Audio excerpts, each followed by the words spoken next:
came to the early in the 1960s.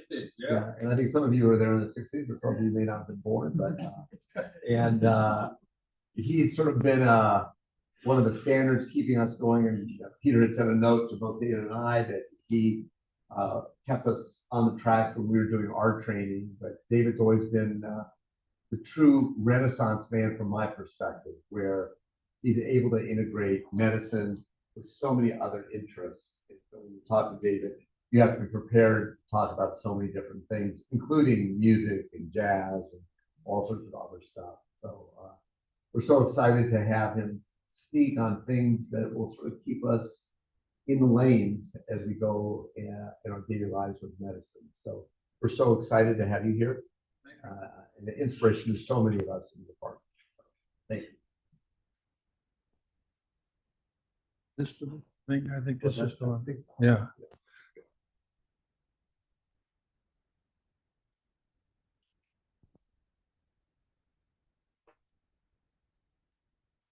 And the light is not coming on. You want the overhead lights on? There it is. Okay. Good. Yeah. Good morning, everybody. Thank you for coming. It's risky business asking a gastroenterologist to come to urology grand rounds, particularly a gastroenterologist who's also a poet, because you might be subjected to a poem before the day is over. So I have titled this presentation "A Secret in the Open," because it is something that's been around in the practice of medicine now since the very beginning, but in modern terms has not been used very much, and yet it's still quite effective. I just shut it down, didn't I? Hello? There we go. So here I am in 1869, trying to help this poor lady. I didn't have very much at my disposal at this point. I just had, a tincture of strychnine and a little laudanum. But I did have at my disposal something that is in the practice of medicine and is effective and is still effective today, but not used very much. There's more to medicine than science, something we're not using too much these days. So I'm going to tell a little story that exemplifies the thought that I'm trying to get across. A woman came to see me with symptoms of peptic ulcer disease.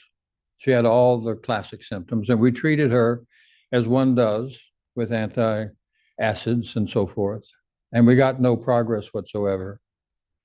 And so a time came that she needed to have an endoscopy. And she had the courage to show up and come and sit on the table, at which point she freaked out completely and said to me, "I cannot do this." So there was something in her history, in her past, that had made her fearful of this procedure. And so she had a tachycardia, she was sweating, she was breathing fast. And it's not the sort of situation that one can force. And so I stood by and waited for a little while. And then after a minute or two, she said to me, "You're a poet, aren't you?" And I was thinking, oh my God, where'd that come from? Because I was thinking about, Demerol and Versed and biopsy and things like that. And suddenly a wonk, my brain had to go over and think about poetry. And I said, well, I guess I am. I do write poems. And she said to me, "If you could recite a poem to me, I think I could do this." And I had not memorized many poems at that time. Since that time I have, because I've found it useful. And so I said, "I only have a poem of my own. Would that be all right?" And she said, "Fine." And so I recited her a poem, and it went like this. My son brings me a stone and asks which star it fell from. He is serious, and so I must be careful. Even though I know he will place it among those things that will leave him someday, and he will go on gathering. For this is one of those moments that turns suddenly toward you, opening as it turns, as if for an instant we paused on the edge of a heartbeat and then pressed forward, conscious of the fear that runs beside us and how lovely it is to be with each other in the long, resilient mornings. And at that point, I knew I'd done everything that I could do, and the rest was not up to me. A couple of minutes went by, and she turned to me and said, "Let's do this." She lay down on the table. We gave the meds. We did the test, and we found Helicobacter pylori. That was the days before we had the tests that told us without endoscopy. So we treated her with the appropriate material, and she got better. And I maintain, and I tell everybody, that it was the poem that cured her, right? Because we would not have been able to know except for that. So that begins this secret in the open idea that there are things and forces that we have at our disposal that help us in the practice of medicine. Now, William Carlos Williams, who was a doctor and a poet, Pulitzer Prize-winning poet, said, "It is difficult to get the news from poems, yet men die miserably every day for lack of what is found there." So what is it about that poem that I read or recited to this patient that made her change her mind? Was it the rhythms of the poem, the metric foot that imitates the heartbeat, the line breaks that make you take a breath, together giving a reassuring effect upon the body? Is it that the poem is about the resiliency of the human spirit? Or that a doctor should even know a poem? Yeah? Yeah. Or that there's now a human connection. A sense of trust can grow, and she can believe this doctor might take care of her. Actually, I don't care. I mean, we can analyze this, right? And we're not going to get to it. But some of these things might have an effect, and you have to love the mystery. Winnie the Pooh agrees with me on that. Poetry and hums here meaning songs. Poetry and hums aren't things which you get. They're things which get you. All you can do is go where they can find you. John Keats, negative capability. Anybody know what that is? In the poetry world, he's famous for this idea. It's to accept uncertainties, mysteries, doubts without any irritable reaching after fact and reason. So that's counterintuitive for a medical audience because we use fact and reason all the time and with good results. But in the poetry world, we're after mystery and we're after accepting it and working with mystery in certain ways to make things happen. It's all about suspending judgment to gain more. So since that poem did some work that was very interesting, I made a prep packet out of poetry and I gave it to my patients who are about to have colonoscopy, which is a stressful moment, as you may know. And I put it into their prep packet and I measured with various ways a profile of their anxiety at the time that we performed the procedure. And there was a trend toward help in terms of anxiety release, just by the presence of a few poems. So I put the poems in my outer office, and I observed that patients coming to see me seemed to enjoy the reading of the poems, and seemed to have a certain tranquility about the visit that they might not have had otherwise. So I put them into a book and published them. And I teach at the Frome Institute over on USF campus. Been teaching poetry there for about 35 years. And I use this, I have a copy of it here if people want to come and take a look at it. And I put it in the outer office, and I can tell you that it's better than a fish tank, right? it does the work of keeping patients calm and in a sense of trust. So among the powers given to us to heal our patients is the power of words. Words can do harm, bullying, name calling, the kind of thing that we used to say, sticks and stones can break my bones, but names can never hurt me. But they do, and they make people change their behavior. Slander, calls to violence. This is happening in our current population. Brainwashing, hello, Fox News. Gaslighting, political control. Do you know this guy? Yeah, Gingrich. First thing he did when he got to Congress was start calling people names. And he did it repetitively over and over. Even though they hadn't earned that name, he stuck it to it. Once they started to defend themselves, he rose to power in Congress. Yep. Oh, but they can also, words can do good. Patients want to know a name for what they say. Even if it doesn't say what to do, just to have a name makes a difference. You feel more comfortable knowing that they have X, Y, Z, something with their liver. So whatever. It gives a sense of mastery over the fact, the situation that you're in, to have this kind of control. Now, there's a certain fear of darkness that people have in general, in particular when they're in a situation of illness. And this lady here on the left is Lala. She's a Kashmirian poet in the 13th century. She had this poem, I do not believe for a moment the wine of my own poetry, but if I drink it, it gives me the power to tear down the darkness and cut it.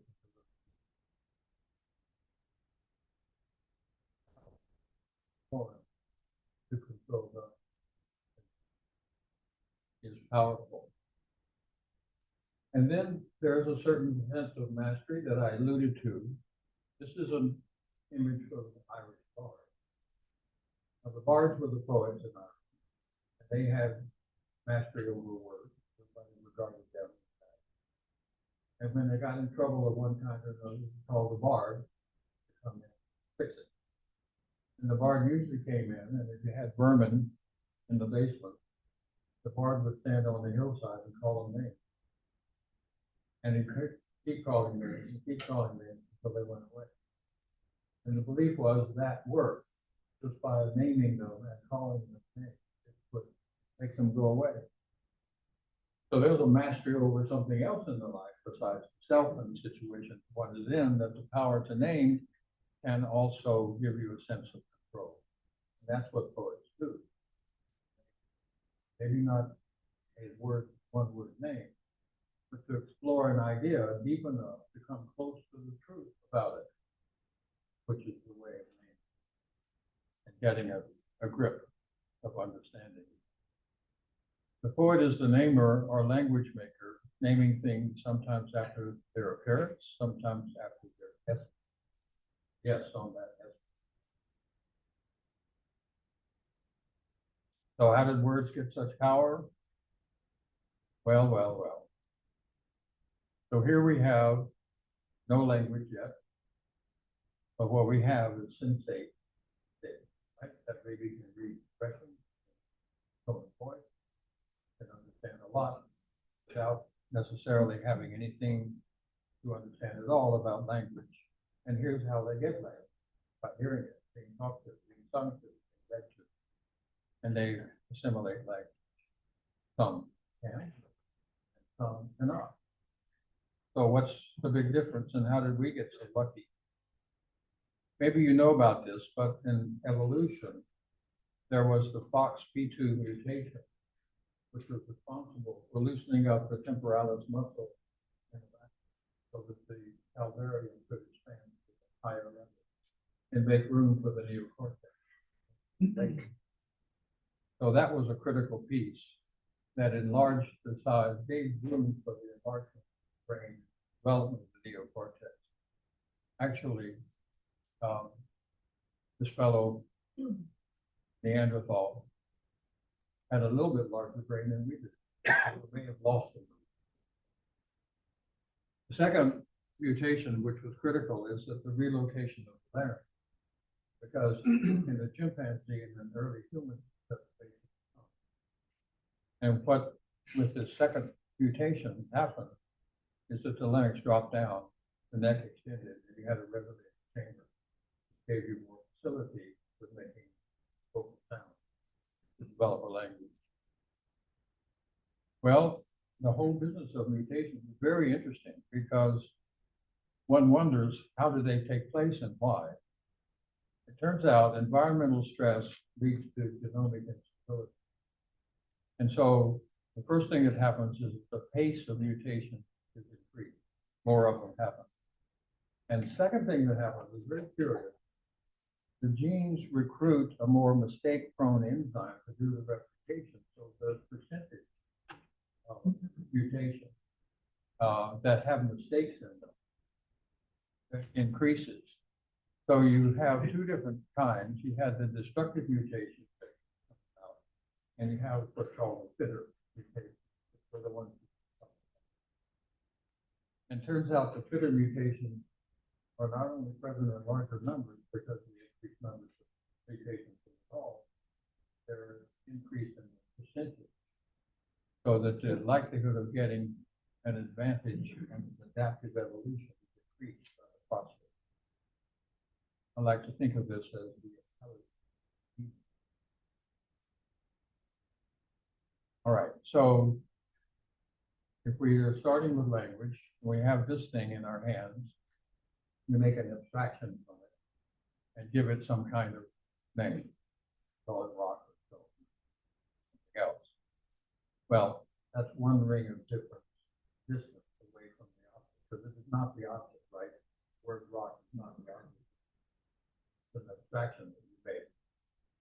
And so what happens is that there's a second distance, and we abstract upon the abstraction, and we're able to create ideas like geology, mathematics, philosophy, religion, and that's another ring away. So language, in a sense, has a distance between itself and what it's built into.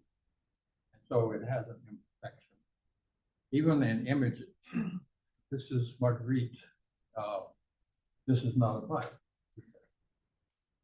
And they say, yeah, it's a pipe. And he says, no. Can you put tobacco in it and smoke it? I don't think so. It's not a pipe. How astonishing it is that language can almost mean, and frightening that it does not. And so that's why poets and writers work so hard with language, to try to make it mean things. Because whatever it is that the impulse that's in our brain initially to make a thought or speak is not exactly what language is. We learn to use language in a way of developing our ideas, but it's hard to reach. And the poets have spent all this time doing all these things to try to get closer and closer to truth. The whole idea of poetry is to reach epiphany. And epiphany is a sense of understanding. If you get to the sense of understanding, it can be effective on life, on yourself, around the idea of circumstance.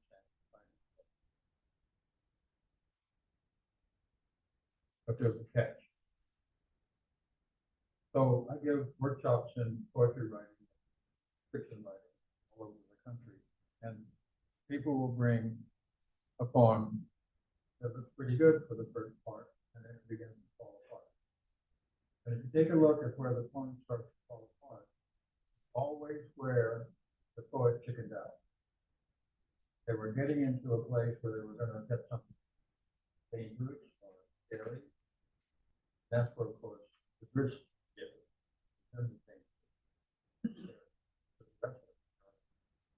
What we don't understand is what frightens us. So what goes wrong?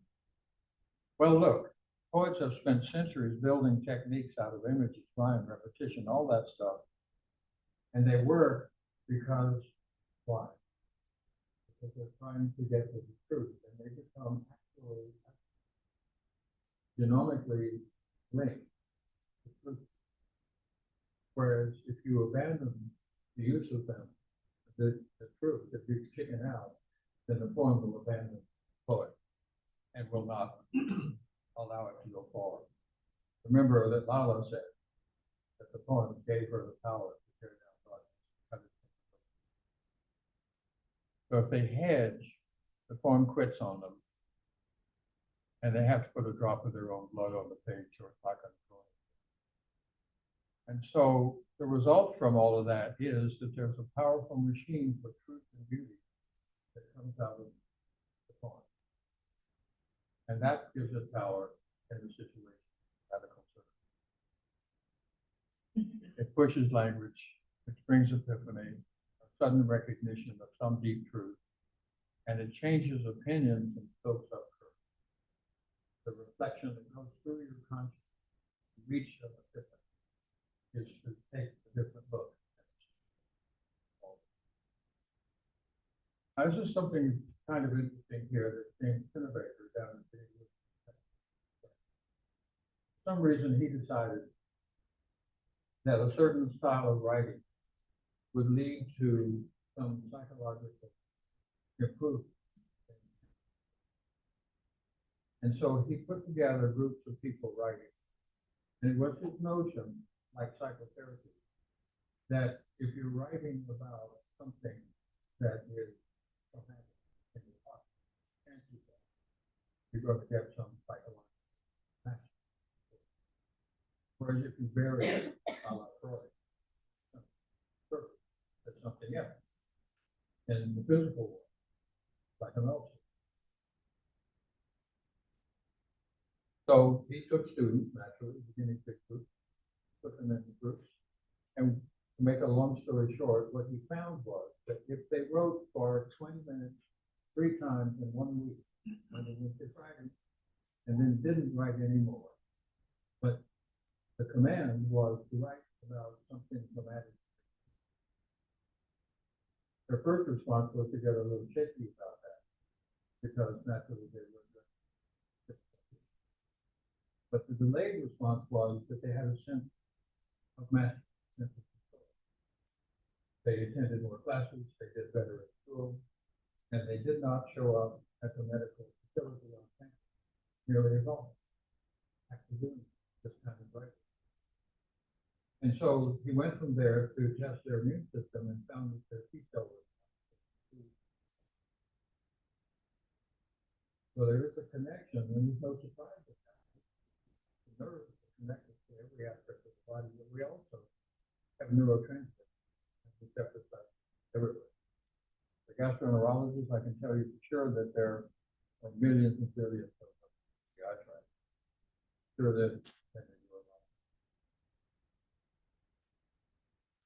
All right. Words can bring goodness or harm, can give truth and beauty, create shame. Power to name gives mastery. And to explore past traumas gives psychological strength and even a stronger. So here's another powerful force of healing, and that is optimism. Optimists handle stressful situations better. It reduces the harmful effects. And science shows that those with optimistic outlook have better cardiovascular health, stronger immune system, and a higher income, and have successful.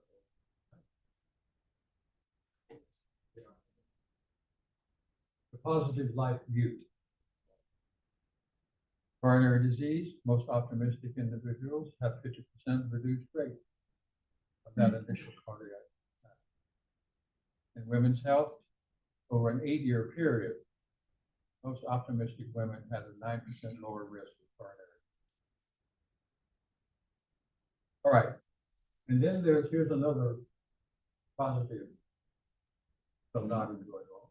If the patient say after they've seen the doctor that they made a connection, their outcome. In what ways? Hypertension is better controlled. This has been measured. There's better adherence to medical regimen. Diabetes gets closer to target. Pain management is best with lower use of drugs. That makes sense. Fewer return visits and telephone calls. Less use of medical facilities. Lower cost of medical care. That's if they feel like they made a connection. Yeah. You think that's all related to better adherence to care plan? Better adherence to care plan, much doctor not having to do that. Yeah. Better adherence. They don't have a connection, they're not as likely to stay on the program.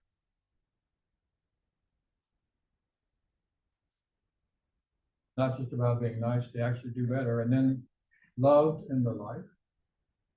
No surprise there, really. Lack of loving relationships is stronger than unhealthy lifestyles and their effect on mortality. Jumping out of the airplane.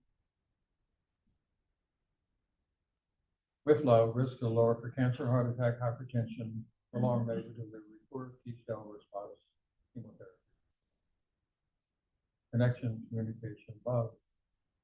How long has this been going on? Well, since ancient times. So I'm going to recite you a poem that is 3,200 years. The love poem. It was intended to be used as a wedding, probably with music playing. This love is as good as oil and honey, as linen to the skin, as incense to the worshiper.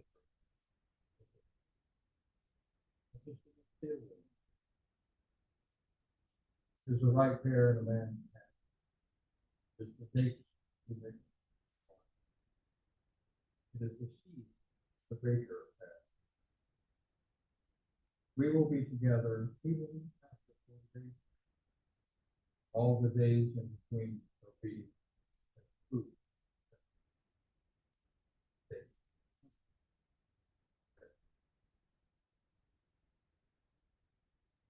So not much about love, they do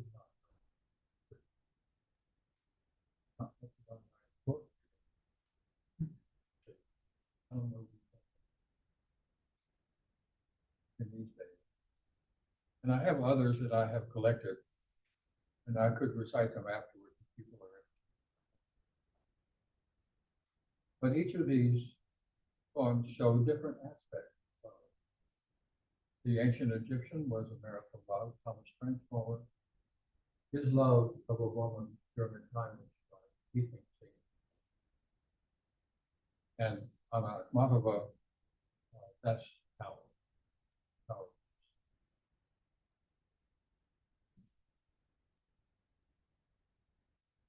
So leave it to Hippocrates to put it all together. Some patients, though conscious that their condition is perilous, recover their health simply through their contentment with the goodness of goodness is therapeutic. Adding to that, we have Coleridge. He or she is the best physician. Who's the best inspirer?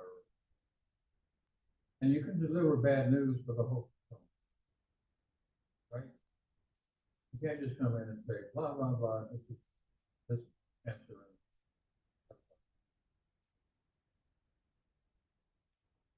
And yet, all these things in our power, and there's dissatisfaction. 47% of hospitalized patients felt their physicians were not empathetic or caring.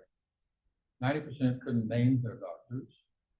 In general medical practice, 34% satisfied, 47% in psychiatric practice. The reasons they gave: lack of communication, abrupt, off-putting behavior, short time strength, no sense of engagement, cold and distant, always on the computer, not listening. They're more likely to complain about the style of medical care and lawsuits are driven by dissatisfaction. they are satisfied with their doctor, even if they're mistaken. That's much less increasing in Ireland. A cold and distant healer. So why is that? Okay. There's this distancing effect of technology, health insurance and their intervention, pharma and their pricing leads both to patient and doctor dissatisfaction and burnout.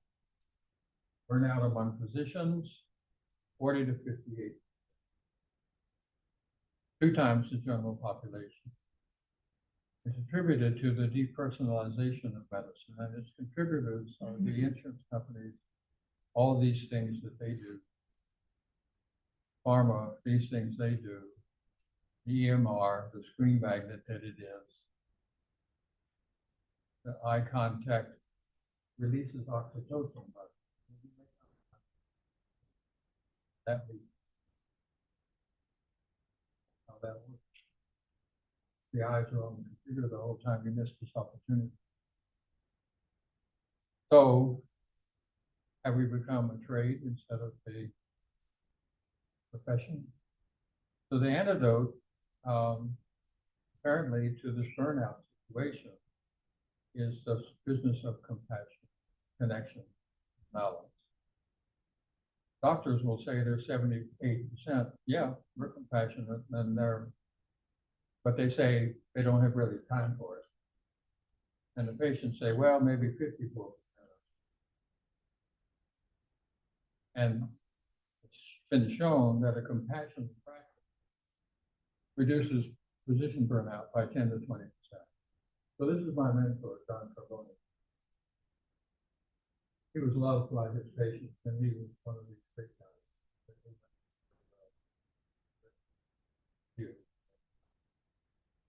One day he had a patient in the hospital, and he went across the street to check on the patient before surgery. And the medical student was sitting at the bedside, within about an hour. And John comes in, and he sits on the edge of the bed, and puts his hand on the patient. I don't want you to worry about the surgery tomorrow. You're going to be. And they talk about 49 hours. And you leave. And the patient turns to the medical student and says, that's not the trouble we want. You spend so much time. And the medical student had been there pushing 2 hours. John was there for 7 minutes. But what he had was presence. I wrote this in the book that I published. There's this quality of being present with the patient, and time will slow down and develop layers to it. It brings up the whole idea of Tolstoy's 3 questions, right? What's the most important time? Now. Who's the most important person? Wonderful. What's the most important thing to do? Good.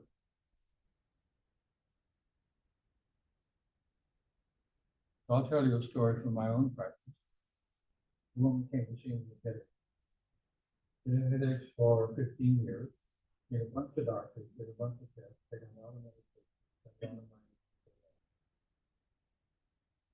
So she gave up on the whole medical profession. But somebody put it on. So she comes in, and after you've been in practice for a while, you can read people. Body language.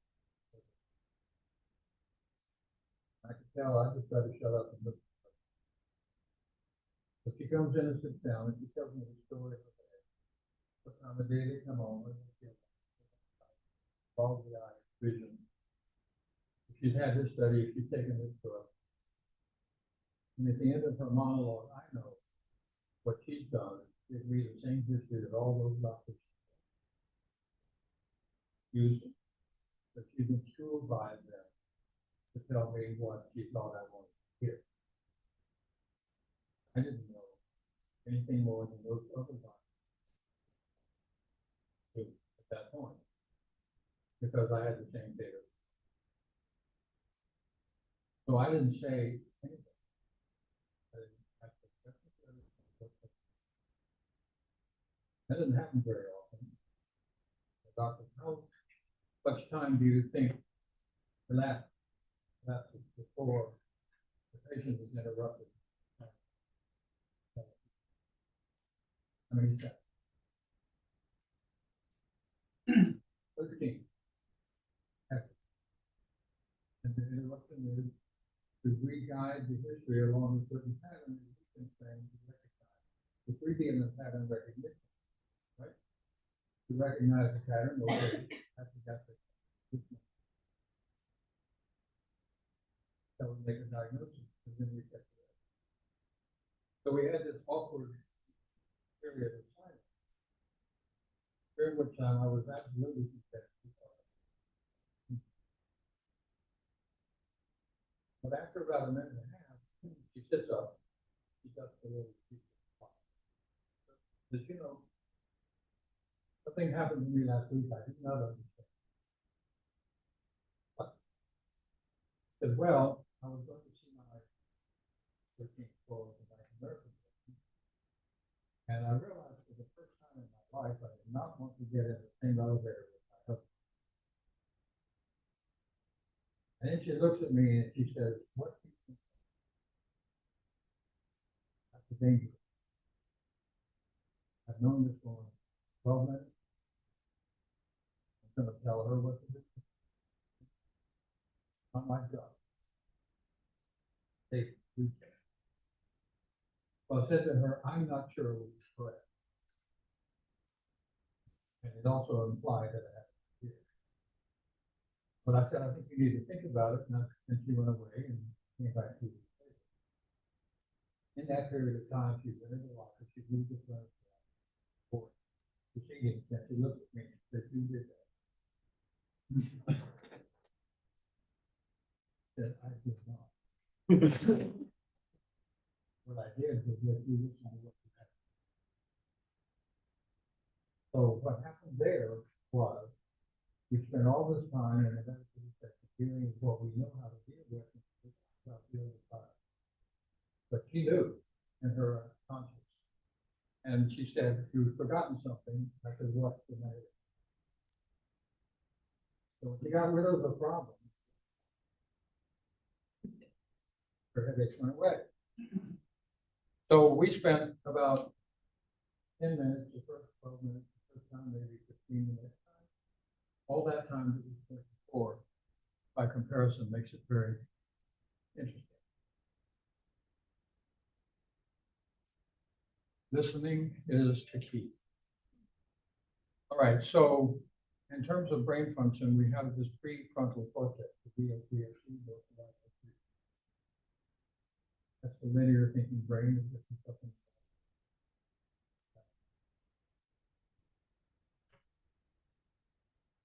A lot of that in private.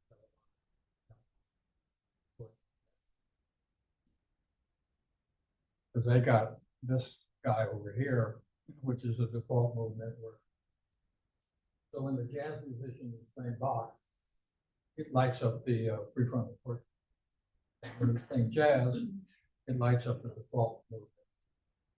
Because the default mode network connects to the unconscious, the deeper layer.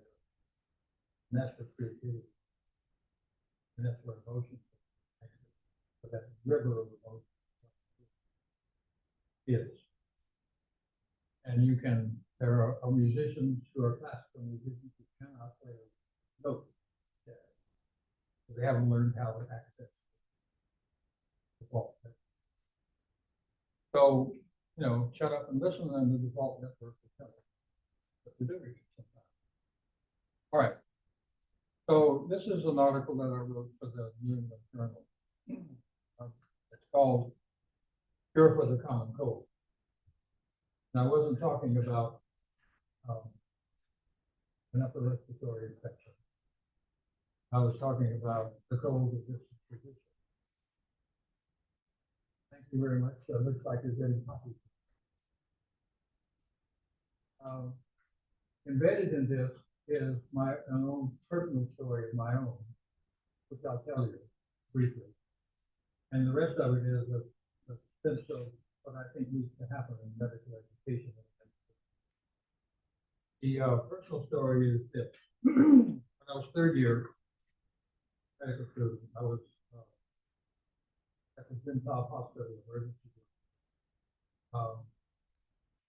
Pretty surprised, angry.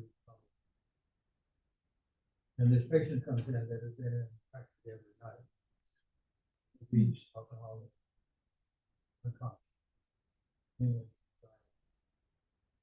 I was 2:30 in the morning, standing over this hall, thinking, why am I getting up to see this person? What is it that? And so I yelled with her. I lost it. And I yelled and I said, get the life. After I had vented those minutes, I took a step back and ran into somebody, and it was this guy's father, who had some disease.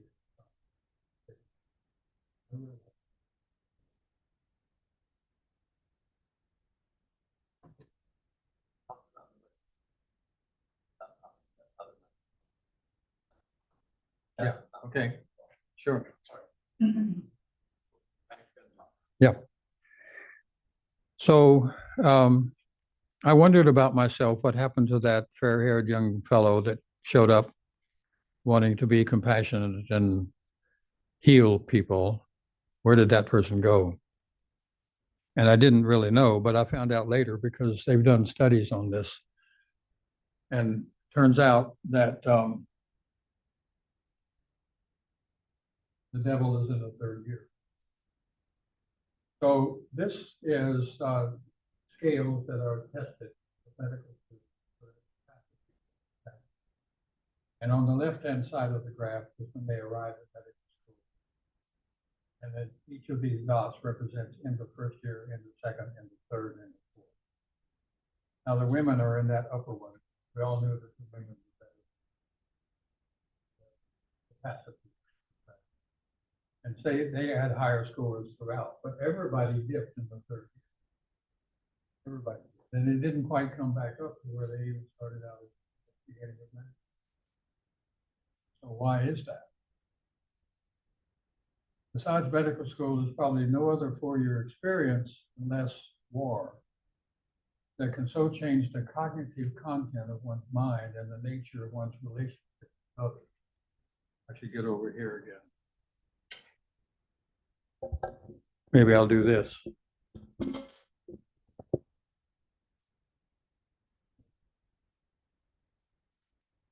Is this better? Good.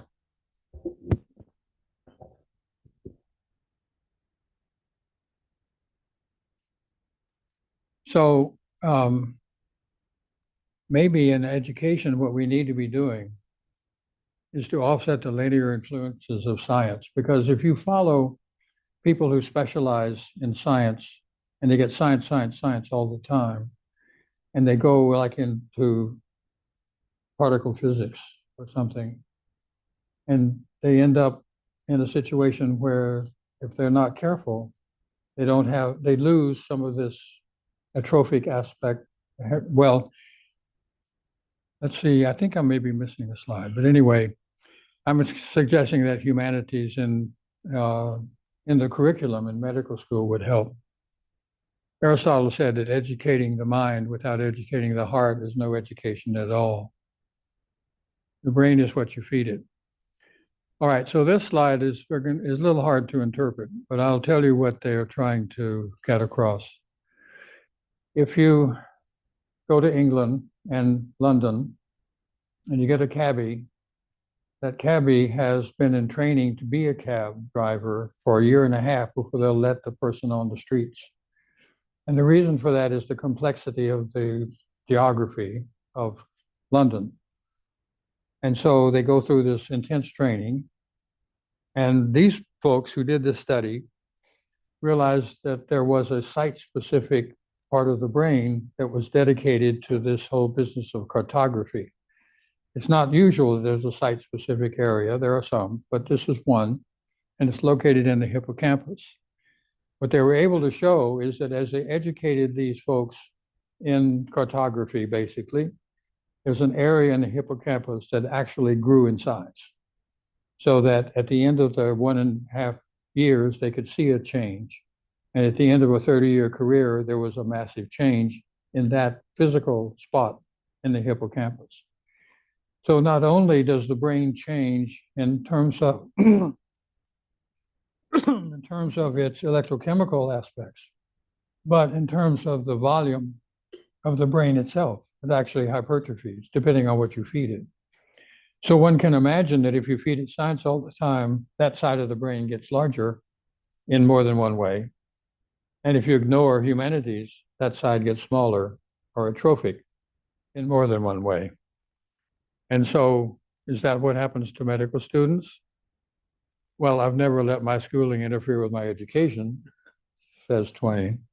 It may be true. So the suggestion I make is that we make time for poetry, art, dance, dramatics, music, stay well-rounded, because a balanced life staves off burnout and gives greater life satisfaction. So what I do in my own practice, I tell my constipation patients the story of Burkitt when he went to East Africa and he observed the natives there, and he learned from that high content of fiber in the diet prevented a lot of diseases that we have in the Western world because of the refined nature of our diet. We're talking about diverticulitis, appendicitis, diabetes, hypertension, and hypercholesterolemia. I recite that stone poem to my patients with anxiety. I tell medical students the story of how I missed a diagnosis, but the patient's wife kept coming back to me because I did not deny my fault. Some patients ask me for a love poem before they go into surgery. And occasionally a patient shows me a poem they've written. Neither of us forgets the encounter. At the Shands Hospital in Florida, John Grampole is in the center there. He's a pediatric oncologist. John Fox is on the right. He's a poetry therapist. They bring poetry to the bedside of patients who have chronic illnesses.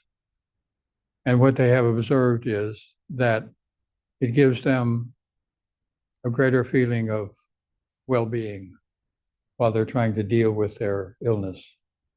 And they have them write a poem, and they can write a poem about anything that they think about.